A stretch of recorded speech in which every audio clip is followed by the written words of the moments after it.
సంఖ్యాకాండం 6వ అధ్యాయం. మరియు యెహోవా మోషేకు ఇలాగు సెలవిచ్చెను, నీవు ఇశ్రాయేలీయులతో ఇట్లను, పురుషుడే గాని స్త్రీయే గాని యెహోవాకు నాజీరగుటకు ఎవరైనను మ్రొక్కుకొని తను తాను ప్రత్యేకించుకొనిన ఎడల వాడు ద్రాక్షారస మద్యములను మానవలెను. ద్రాక్షారసపు చెరకనైనను మద్యపు చెరకనైనను త్రాగవలదు. ఏ ద్రాక్షారసంనైనను త్రాగవలదు. పచ్చివి గాని ఎండినవి గాని ద్రాక్ష పండ్లను తినవలదు. అతడు ప్రత్యేకంగా నుండు దినములన్నీయు పచ్చికాయలే గాని పైతోలే గాని ద్రాక్షవల్లిని పుట్టినదేదియు తినవలదు. అతడు నాజీరగుటకు మ్రొక్కుకొనిన దినములన్నింటిలో మంగళకత్తి అతని తల మీద వేయవలదు. అతడు యెహోవాకు తను తాను ప్రత్యేకించుకొనిన దినములు నెరవేరు వరకు అతడు ప్రతిష్ఠుడై తన తల వెంట్రుకలను ఎదుగనీయవలెను. అతడు యెహోవాకు ప్రత్యేకంగా నుండు దినములన్నిటిలో ఏ శవమును ముట్టవలదు.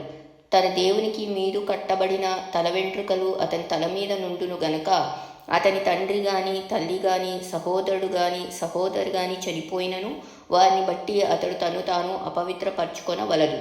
అతడు ప్రత్యేకంగా ఉండు దినములన్నీయు అతడు యెహోవాకు ప్రతిష్ఠితుడుగా ఉండును.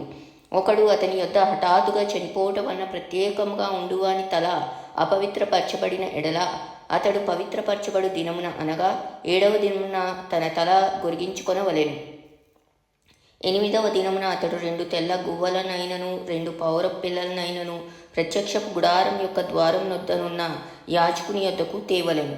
అప్పుడు యాజకుడు ఒకదానితో పాప పరిహారార్థ బలిని 2వ దానితో దహన బలిని అర్పించి వాడు శవం ముట్టుట వలన పాపి అయినందున వాని నిమిత్తం ప్రాయశ్చిత్తం చేసి ఆ దినమున వాని తలను పరిశుద్ధపరచవలెను. మరియు తాను ప్రత్యేకంగా ఉండు దినములను మరలా యెహోవాకు తను ప్రత్యేకించుకుని అపరాధ పరిహారార్థ బలిగా 7 గొర్రెపిల్లను తీసుకుని రావలెను. తన వ్రత సంబంధమైన తల వెంట్రుకలు అపవిత్రపరచబడెను గనుక మునుపటి దినములు వ్యర్థమైనవి. నాజీరు ప్రత్యేకంగా ఉండు దినములు నిండిన తరువాత వాని గూర్చిన విధి ఏదనగా ప్రత్యక్షపు గుడారం యొక్క ద్వారం వద్దకు వాని తీసుకుని రావలెను.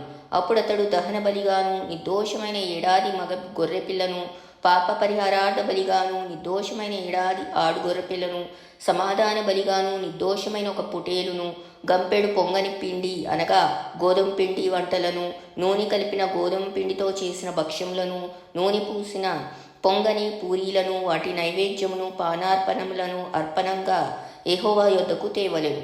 అప్పుడు యాజకుడు యెహోవా సన్నిధికి వాటిని తెచ్చి అతని నిమిత్తము పాప పరిహారార్థ బలిని దహన బలిని అర్పింపవలెను. యాజకుడు ఆ గంపెడు పొంగని భక్ష్యములతో ఆ పొటేలును యెహోవాకు సమాధాన బలిగా అర్పింపవలెను.